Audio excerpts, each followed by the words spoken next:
Hi, this is Harsh from Analyze India. Today we will discuss a topic called Nifty Calculator. It is an exercise which we do on a monthly basis. So we'll have some Q&A with Nuresh sir on this topic. Hi sir, how are you? All good here. So this is a topic which is interesting because you post it every month, as in you do the work and I do the posting and observation part. So it would be good to discuss with you itself. Okay, so let us start. So the first question is, what is Nifty 50 and how are the weights given to the Nifty 50 stocks? So the big problem is when people look at Nifty, they just look at Nifty and say this is an indication of the economy of the country, or this is an indication of the total market structure. But the fact is, Nifty is basically an index of 50 stocks, and they are all assigned as per free float market cap. So, for example, a company has say 100 shares, and out of which 70% is with promoters, 30% is with the public. The 30% is considered free float. Now, there could be another company. So, for example, if this value of this company is say 1 lakh crore, its free float would be 30,000 crore. There could be another company which could be almost exactly similar, but would have only promoter holding of 20%, and 80% would be with the public as free float. That would have free float of 80,000 crores. So that would have almost closer to 2.8 times, 2.7 times, or say if it has 90,000 crore of float, it would have three times the weight of the first company. So the free float decides the weightage. Now, this used to be, I think, somewhere up till 2009 or 2010, rather 2009, this used to be full float market cap, wherein it would take 1 lakh crore as the full float. Now it has become free float for the last almost maybe 12 years. So that is the reason what happens is, and it has a limitation of 50 stocks. So there can only be 50 stocks.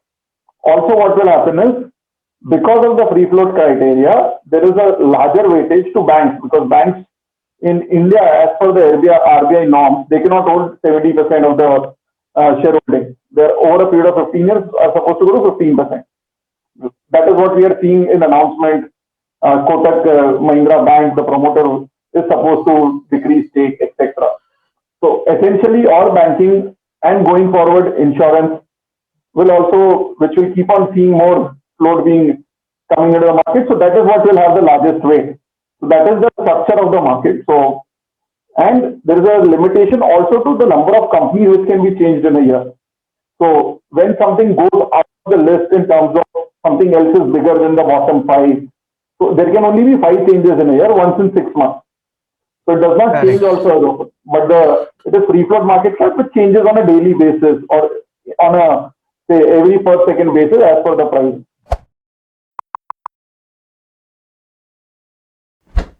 So how frequently does Nifty changes the stocks? So it is once in 6 months, wherein for replacing it has to be the incoming stock has to be roughly around 1.5 times the lowest market cap, free float market cap of the last company. So there are a set of rules which are there. So some rules have also changed over the years. This rule I'm talking about, it used to be 2x the market cap, now it is 1.5. But the rule which is there is you can only make five changes in a year. If there could be more, Okay. then we would be. Otherwise, we would be changing Nifty every 6 months in a big way if the rules were this way. Exactly. So coming to the topic, can you explain us what is Nifty calculator? So what we try to do in Nifty calculator is just an assumption wherein we take, see, the weights are say decreasing, increasing on a per second basis. What we are trying to do is say roughly the weight of Reliance is say 10% in the index. It will not go to 15% in a month unless everything else has fallen and this has gone up. Everything else is at the same place and this has gone up 50%. Right? So what we do is roughly every month we take the Nifty calculator, seeing the weights and our view on the company. So for example, I hear a lot of people saying I'm very bearish on the market, but I'm very bullish on HDFC Bank and Reliance. So I'm like, well, then you have to be very, very bearish on the rest of the companies, because these three companies, the HDFC Limited, HDFC Bank and Reliance, are almost 25% to 28% all the time of the index. So Correct. you are saying you are bullish on 25-28% of the index, but bearish on the full index. So better be very, very bearish on the rest of the index. Correct. So the heavyweights in Nifty are from financials because you, as you said, that the promoter stake has to be low and the free float is high. That's why the weightages are high. Yes. And then comes the Reliance and so okay. So the Nifty 50, what we have typically observed is the weightage concentration for the top 10 and top 20 stocks in Nifty. What do you have to say about it?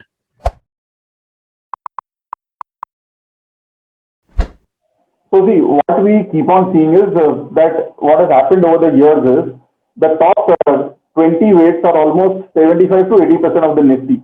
So the fact is you can almost call Nifty 50 as Nifty 20 because that is Okay. which is where 80% of the weights are. Same is the case, like top 10 names have been closer to what? Uh, I think let me just check and I'll share the screen and I'll show it to you Yeah. so it Yeah. will become easier. So this is the Nifty calculator which we share on a daily basis. So if I were to take the top 10 names, that comes to around 59% of the Nifty. So that is how concentrated it is in terms of the allocations or the top weightage. If I take the top Correct. five itself, that is equivalent to 41.43% of the Nifty. Now, this is where the problem is. So you can have a view on Nifty on various parameters, fundamentals, technicals, etc. But the fact is that this is what really matters because these are the weights and this has to move. So, for example, you can be ultra bearish on a company like, say, the last company in the list, the IOC and Coal India. Even if you make them zero, Nifty will move 1% on the downside Correct. because their Correct. total weight is less than 1%. So, that is where heavy it is in the top. Correct. Sir, explain us what is the calculator. Can you explain us the calculator which you just shown? So what we do is in the calculator is basically it's a very simple, say it's an assumption based. It is not going to be exact, but it gives you a fair idea. So what we do is we take the stock, what is the current market price. This is updated by NSE on the last day of the month. For Correct. otherwise, I think it's a paid service, but last day of the month they update the weightages. So what you do, you take the whole all the 50 names. So this is where the Nifty is as per the weightages. Consider what is your expected price. Say you're trying to forecast what would be Nifty 3 months down the line. So what do? You take an expected price for all the names, and accordingly, what will be the impact on the Nifty? So, for example, what we do is we create two sheets for simplicity. One is minus Correct. 10% across the board. So the Nifty is also down 10%. Then, as we said, you have what the top 20 name weights being almost what 75 to 80%. What do is you make a view which stocks out of these, say this is a pessimistic Nifty, which is the worst case you think on Nifty, which is possible on the downside. So Correct. what All the do? stocks are down by 10%. Exactly. So what you do out there is you take, say, tell me which companies you think, say for example, I'm very bearish on Reliance. Reliance would take much more than a 10% fall. So when so you make it say this would be a stock which will be down 30%. Correct. Then you realize okay, 14,000 becomes 17,700 because of a fall in Reliance itself in a big way. Correct. Because Reliance is the one which matters the most. So what you do is on the pessimistic Nifty, try to put companies which can fall more than 10%. Correct. According to you. So you take a worst case scenario. Same way on the optimistic Nifty, everything is supposed to be 10% up. So you have to Correct. put it which stocks do you think could rise more than 10%. So Correct. this will So give you an idea of the Nifty as per your view of the stock and not all the prices you have that economy is going down, P is this, etc. is this. Because in the end, it is about these stock prices where they will go because it's a pure mathematical formula. It's not something or it is in the end priced by the people. But this gives you a fair idea. It reflects your view Because many a times we have a lot of biases on the markets because what we think the markets are, what is our situation. But this gives you a good perspective. So rather than taking a wholesome view or a absurd view on a chart, you rather put the prices on the Nifty calculator and then you see the fair assumption where the Nifty could land. Correct? Yes.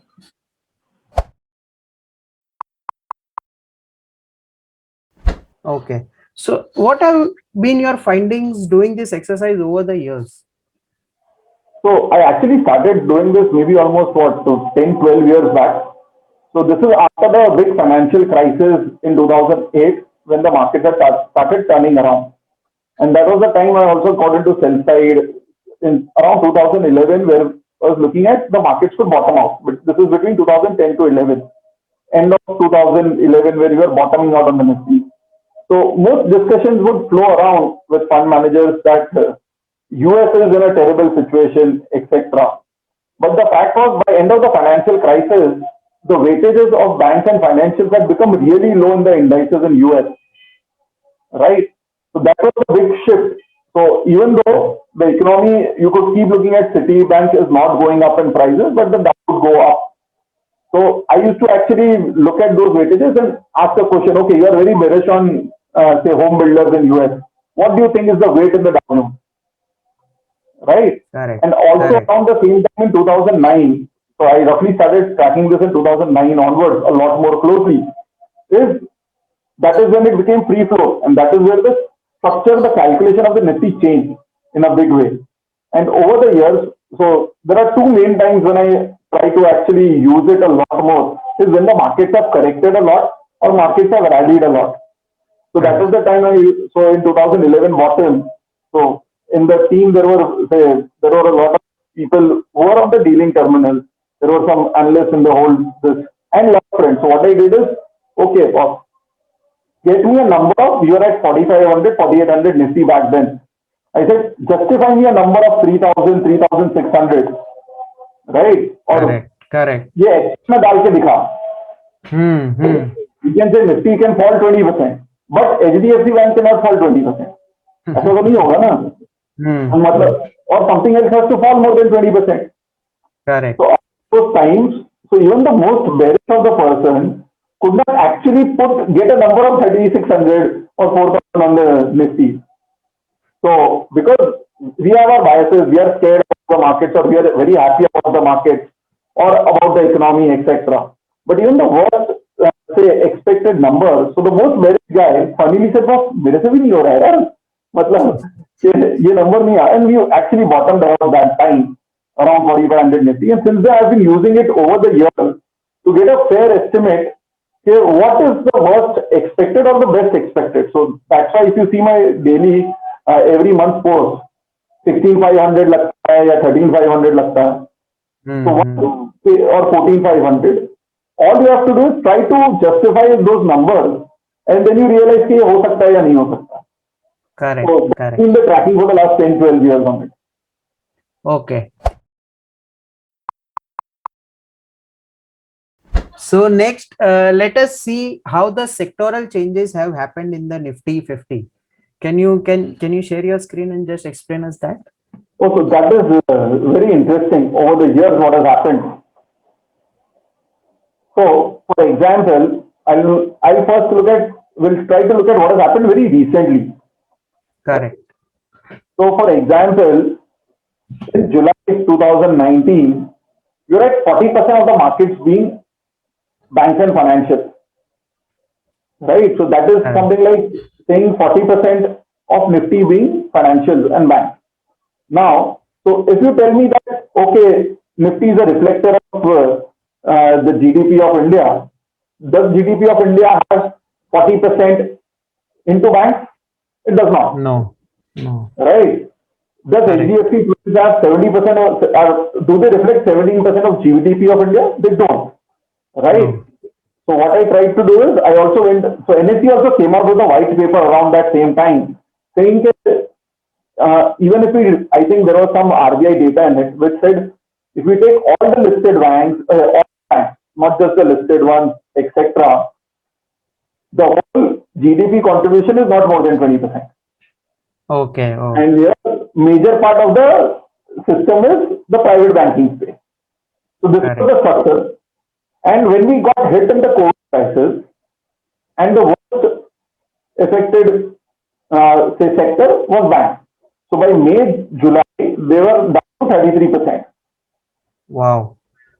All right. So this was the change. And now they're back to 38%, but they're still very far away from 40%. And that's why if you see, the bank Nifty is still lower and the Nifty has made an all-time high. Correct. I see the weights And of IT have increased a lot. yeah, so this sectoral changes also tell you what has happened. And it gives you an idea that where there is, say for example, this also tells you how, for example, an insurance fund manager will never outperform because the IRDA rule is 25% into a single sector. Then Okay. ETFs another 10-12%. So there was a time I used to discuss with insurance कि भाई आप तो outperform कर ही नहीं सकते जब तक bank चल रही है, right? Correct. For Correct. example, sometime back I think Reliance became 12 to 13% of the Nifty weight last year, right? You are not allowed to have more than 10% allocation into a single stock. In a lot of say fund wherever they've made their say either SEBI rules or their own rules what they are supposed to follow. So there are such changes. So that's the reason it gives you an idea of how sectoral changes have also happened. And at times, what happens is before the COVID crisis, if you look at it, pharma, for example, had gone through a huge down cycle from 2015, which is where Sun Pharma was. Correct. At this point of time, it was 2.15% of the index only. Oh, Now we have slowly recovered and gone to 3.6%. So it gives you an idea of something which has come out inside. If I were to go something much more back, then it's almost like a, say, what you call as a big change.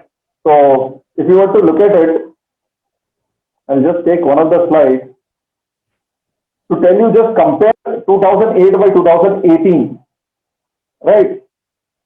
And we are not even going to 2021. We are not even updating that. But I just want you to look at what happened in 2008. okay. Right? So this is the amazing weightage. So Reliance was the top weight. It is HDFC Bank had become the top weight in 2018. And in 2013, funnily, a stock which is now is just called for fun is ITC. ITC was the largest weight in 2013 or 14, and it used to come on more than 10% weight. So that is how the index changes in a big way, right? Now, if you look at out of these names, 5 are no more part of the Nifty, right? Interestingly, if you look at ONGC was the second largest weight, Wow. right? And you just can't see it anywhere Correct. because of the change from full float weightage to free float. Oh, free But float. the NTPC was 5.5%. The best part, RCOM was the 7th largest weight, right? Correct. Unitech had a higher weight than HDFC Bank. Wow. Okay, so this is how the structure changes. Also, if you were to go a little bit more deeper, it tells you how at least back in the day in 2008, there were all these companies which were much more related to the economy or say Correct. related to the investment side of the economy, Correct. capital oriented businesses. So ONGC, Bharti, etc. Now we have become less oriented to the investment side of the business. Correct. So Just more because of the oriented. rule of, yeah, just because of the rule of free float, the changes are this. Yes. So that's where, so when we do this exercise, sectoral changes, it tells you that, say for example, if you want to say as of today, the Nifty is at an all-time high, the top 5 weights have not made an all-time high. Correct. Correct. Wow. So it tells you that, okay, the markets are up, but the momentum is not just the large caps in the top weight. And this is what we've been discussing for the last 1.5 months. So then it tells you, okay, forget the top 5 weights, look at the rest of the world. Correct. Correct. So And there hence are the many such, outperformance. Yeah. yes, Outperformance by the, yeah. So when we do this exercise, one, it gives you your perspective on the Nifty, plus it also gives you what you should be focusing on, or where is the theme changing. So, for example, whichever sector has started gaining weight, right, along with price action, there will be more participation on the way up because everyone who follows the benchmark will have to do that. Correct. Momentum begets momentum in a lot of large Correct. Correct.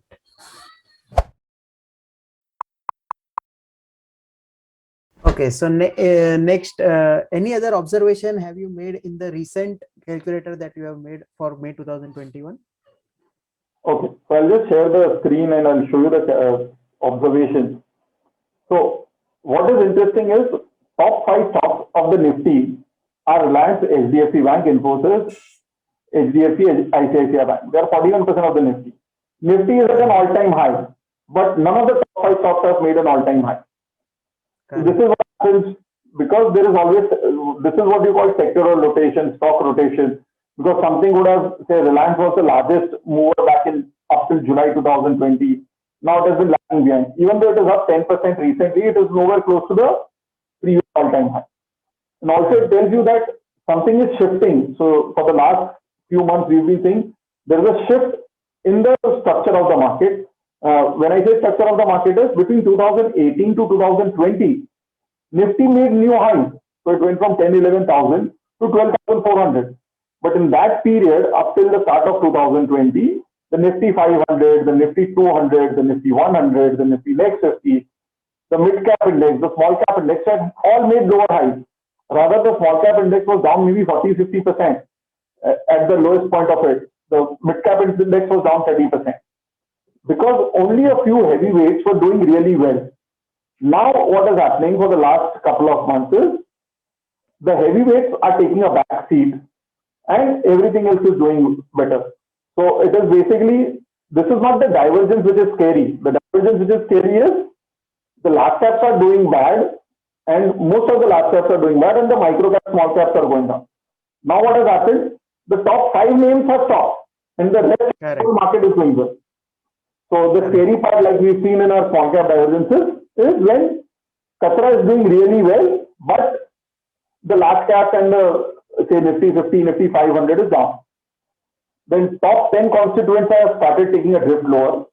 The Nifty 50 equal weight has started outperforming over the last few months. Then the top weightages, this is where it is. This is what, so Reliance plus HDFC Twins is 27% of the Nifty. So it cannot reflect the GDP of India. It cannot even reflect the condition of the country or even a sector. So that is how concentrated it is. It is basically like what happens in IIT, na? So advertisement aati hai na? Arey, first job went to 1.5 crore. Yes, right? correct. And बाकी लोग को 15 भी नहीं मिला. But what happens? So कि नहीं सबको यार 1-1 crore का job मिलता होगा.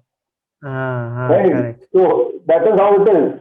So when you look at it, so the GDP of India, if you look at Nifty, would be like the GDP must be growing in high double digits.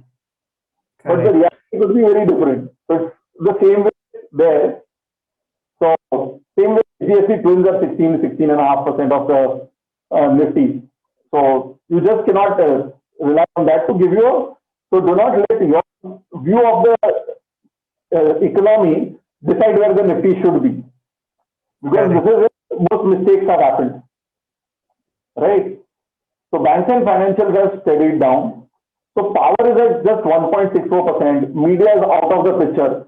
So these are two sectors which you should look at. So metals has now gone from 2.15 to 3.63%. They were almost at their lowest rates in 2020. Yes, right? So that is where now you look at power and media because they're totally out of the picture. So you get your places. So for example, we've come out with a report on power a month or so back. So that's how it comes down to saying if this sector does well, people will have to participate at higher level. So that's how it's a mixture of everything which helps you.